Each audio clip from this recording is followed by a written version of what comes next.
Hello,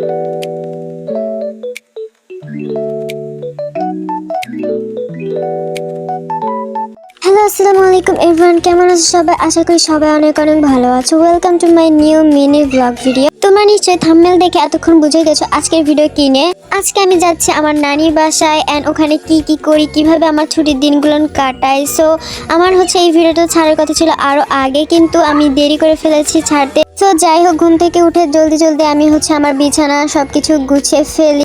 তারপর আমি হচ্ছে আমার পড়ার টেবিল গোছানোর কাজে লেগে যাই। এন্ড এখানে আমার পড়ার টেবিলের অবস্থা দেখতেই পাচ্ছ, অনেক বিচ্ছিরি হয়ে আছে। এন্ড এখানে আমি হচ্ছে একটা ম্যাজিক ব্যবহার করে আমার পড়ার টেবিলটা গুছিয়ে ফেলি। সবকিছু গুছানোর পর আমার লুকটা জাস্ট ওয়াও লাগতেছে।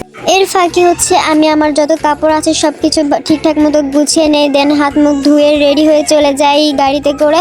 এন্ড ওখানে যেতে যেতে আমাদের রাত হয়ে যায়। সো ওখানে রাত্রেবেলা আম্মু হচ্ছে এই চিড়া দিয়ে একটা পিঠা বানাচ্ছিল। মূলত এই পিঠাটাকে ফার্স্টে হচ্ছে মানে চিড়া আগে ভালো করে ভিজিয়ে নিতে হয়। ভিজিয়ে ফুলায় যাওয়ার পর এই হচ্ছে কলম দিয়ে ডোনাটের শেপ দিয়ে পিঠাটা বানানো হয়। মেনলি তোমরা হচ্ছে আজকে আমার মানে ব্যাকগ্রাউন্ডে অনেক আজে বাজে ভয়েস শুনতে পারবে, বিকজ হচ্ছে এখানে অনেক বাচ্চা কাচ্চারা নয়েজ করতেছে, যার জন্য আমার হচ্ছে যে ভয়েসটা একটু আজে বাজেও লাগতে পারে। বাট ওইটা ইগনোর করো অ্যান্ড আমার ভিডিওটা দেখতে থাকো। এদিকে হচ্ছে আমাদের অনেকগুলো পিঠা তৈরি করে নেওয়া হয়ে গেছে। অ্যান্ড এটা আমার ফেভারিট পিঠার ভিতর একটা, বিকজ এটা হচ্ছে যখন ভাজা হয় উপরে হচ্ছে অনেক ক্রাঞ্চি ক্রাঞ্চি থাকে, অ্যান্ড যখন দুধের ভিতর ভিজে যায় ভিতরে অনেক নরম থাকে, যার জন্য এই পিঠাটা আমার অনেক মজা লাগে। এদিকে আম্মু পিঠা বানাচ্ছিল অ্যান্ড নানিমুনি ভাজতেছিল। সো আমি তোমাদের দেখাচ্ছিলাম যে এখানে ভাজতেছিল অ্যান্ড এখানে হচ্ছে দুধের ভিতর পিঠাগুলোকে ভিজতে দেওয়া হয়েছিল। অ্যান্ড ওখান থেকে আমি তুলে নিয়ে খাচ্ছিলাম অ্যান্ড এটা অনেক মজা ছিল।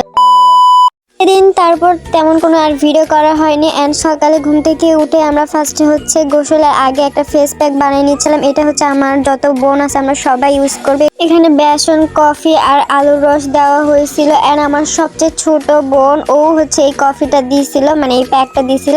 অ্যান্ড দিয়ে ও অনেক হ্যাপি হয়ে গেছিল, জানি না কেন হ্যাপি হয়েছিল, বাট ও অনেক জেদ ধরছিল যে ওর দিবে দিবে। সো আমরা গোসল করে আসার পরপরই দেখতে পাই আম্মু এখানে হচ্ছে আর একটা পিঠা বানানোর জন্য ডো মেক করে রাখছে। এই ডোটা মূলত হচ্ছে ডিম অ্যান্ড হচ্ছে আরও কি কি জানি দিয়ে বানাইছে। অ্যান্ড এই যে আমার বোন এই সাজগুলো নিয়ে খেলতেছিল অ্যান্ড বলতেছিল আপু এটা কি এটা কি, আমি ওরা বলে দিচ্ছিলাম এইটা হচ্ছে সাজ, এটা দিয়ে পিঠা বানানো হবে।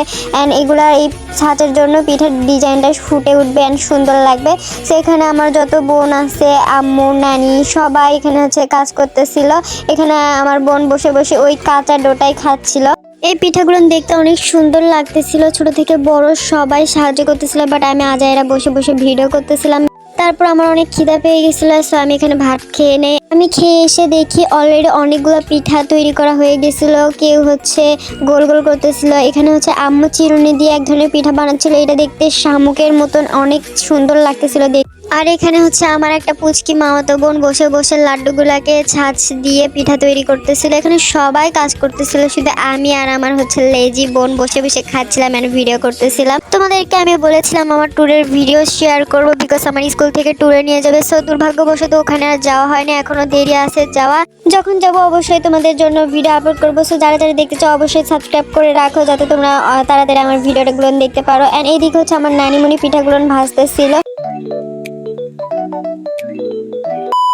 এখন চলো তোমাদের আমি আমার নানি বাসা ঘুরে দেখাই। বিশেষ করে এইখানকার জমি অনেক সুন্দর দেখতে, এখানে অনেক চাষবাস করা হয় যেগুলো অনেক সুন্দর লাগে দেখতে। কেউ যদি সকালবেলা বা বিকেলবেলা এইদিকে ঘুরতে আসে অনেক শান্তি অনুভব করবে অ্যান্ড অনেক মজা পাবে, বিকজ অনেক রিল্যাক্সিং ফিল হয়। এখন হচ্ছে বাজে 4টা, বাট হচ্ছে দেখে মনে হচ্ছে সকাল 10টা বা হচ্ছে 8টা 9টা বাজে এরকম। সো এখানে হচ্ছে কৃষকেরা কাজ করতেছিল। গ্রামটা নিজ চোখে ঘুরে না দেখলে গ্রামের সৌন্দর্য অনুভব করতেও পারবে না, অ্যান্ড হচ্ছে বলে বিশ্লেষণ করে বোঝানো সম্ভব না। তোমরা অবশ্যই কমেন্টে বলবে কে কে গ্রামে থাকো অ্যান্ড হচ্ছে কে কে গ্রামে বেড়াতে যাও।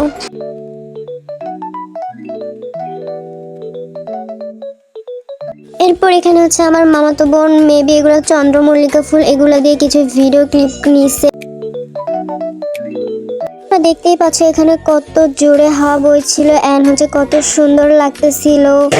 অ্যান্ড শীতকালে সবচেয়ে জনপ্রিয় ফুল সরিষা ফুল থাকবে না, এটা হতেই পারে না। তো যাই হোক, আজকের ভিডিওটা আর বাড়াবো না, আমার এতটুকুই আজকের ভিলেজ ব্লগ। আশা করি তোমাদের ভালো লাগবে, ভালো লাগলে লাইক করো, কমেন্ট করো, অ্যান্ড হচ্ছে আমার অন্যান্য ভিডিও দেখতে চাইলে সাবস্ক্রাইব করে রাখো। Bye bye guys.